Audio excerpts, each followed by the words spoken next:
Orang Tionghoa dengan orang Batak Toba sama-sama patrilineal, patrilokal, berjiwa perantau, dan penyantap daging babi. Sehingga bisa dikatakan bahwa etnis Tionghoa dan Batak Toba memiliki kedekatan kultural. Jika kita kembali pada teori yang mengatakan bahwa leluhur suku Batak Toba berasal dari Mongolia. Dari situ turun ke Taiwan, lalu ke Filipina, seterusnya menyebar ke Tanah Toraja, ke pedalaman Kalimantan dan daerah lingkar Danau Toba. Jika teori ini benar, maka kedekatan kultural orang Cina dan orang Batak menjadi masuk akal. Tapi lepas dari teori asal-usul leluhur itu, satu hal yang jelas, orang Cina dan orang Batak di tanah Batak memang banyak cocoknya dalam keseharian. Entah orang Batak yang terbuka atau orang Cina yang cerdas beradaptasi sosial, faktanya orang Cina masuk sampai ke kota-kota kecamatan di Toba. Ada satu hal yang sangat menarik yang akan kita bahas dalam video ini. Ternyata masuknya etnis Tionghoa ke tanah Batak melatar belakangi terciptanya mie gomak Batak dengan bumbu andalimannya yang khas. Sebelum kita lanjut seperti biasa, jangan lupa like, share, dan subscribe channel ini agar kami semakin berkembang lagi untuk memberikan informasi yang semakin menarik tentang seputar dunia Batak. Etnis Tionghoa masuk ke tanah Batak, khususnya daerah Toba, diperkirakan sejak tahun 1930-an. Waktu itu daerah Toba sudah terbuka ke dunia luar, khususnya Sumatera Timur atau Deli Serdang yang sekarang. Keterbukaan itu adalah buah pembangunan jalan raya Trans Sumatera yang menghubungkan kota Medan, Siantar, Parapat, Balige, Tarutung sampai Sibolga pada awal tahun 1920-an. Orang Tionghoa dari Sumatera Timur, khususnya di kota Siantar, adalah yang didatangkan pemerintah Hindia Belanda dari Tiongkok untuk mendukung onderneming atau perkebunan. Mulanya orang Tionghoa yang datang ke tanah Batak bekerja sebagai tukang potret.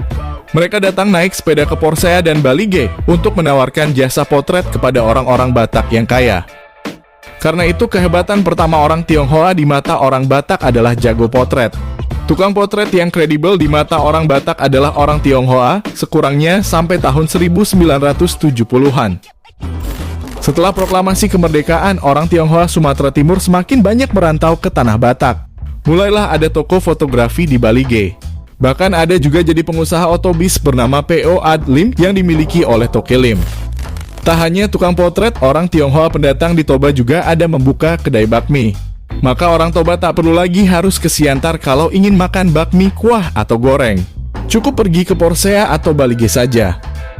Selain tukang potret, tukang bakmi menjadi kehebatan kedua orang Tionghoa di mata orang Batak Toba. Bukan bakmi namanya kalau bukan bikinan orang Cina. Bukan orang Cina juga kalau tak bisa bikin bakmi. Begitulah kredibilitas orang Tionghoa di mata orang Batak.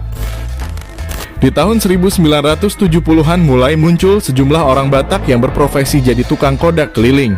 Berkeliling dari kampung ke kampung atau dari pesta ke pesta adat untuk menawarkan jasa potret.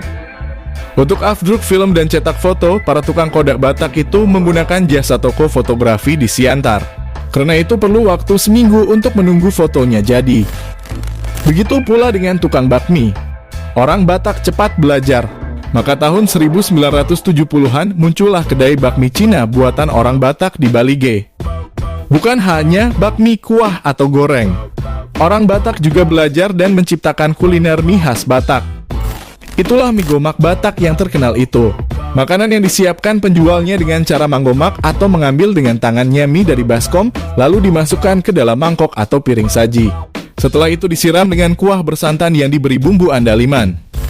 Begitulah orang Tionghoa datang ke tanah Batak dengan dua kehebatannya. Jago potret dan jago bikin bakmi. Bahkan orang Batak berhasil menciptakan varian mie khas Batak. Itulah mie gomak dengan bumbu andaliman khas Bataknya. Keahlian potret dan bikin bakmi tentu tidak hanya dua manfaat yang diperoleh orang Batak dari perjumpaan budaya dengan orang Tionghoa. Masih ada manfaat lain seperti kehadiran toke-toke Cina yang membeli hasil bumi tanah Batak, misalnya kopi dan kemenyan. Atau manfaat timbal balik lain yang daftarnya bisa panjang. Perjumpaan orang Batak dan orang Tionghoa di tanah Batak adalah sebuah perjumpaan budaya yang produktif. Tentu ada saja gesekan-gesekan sosial.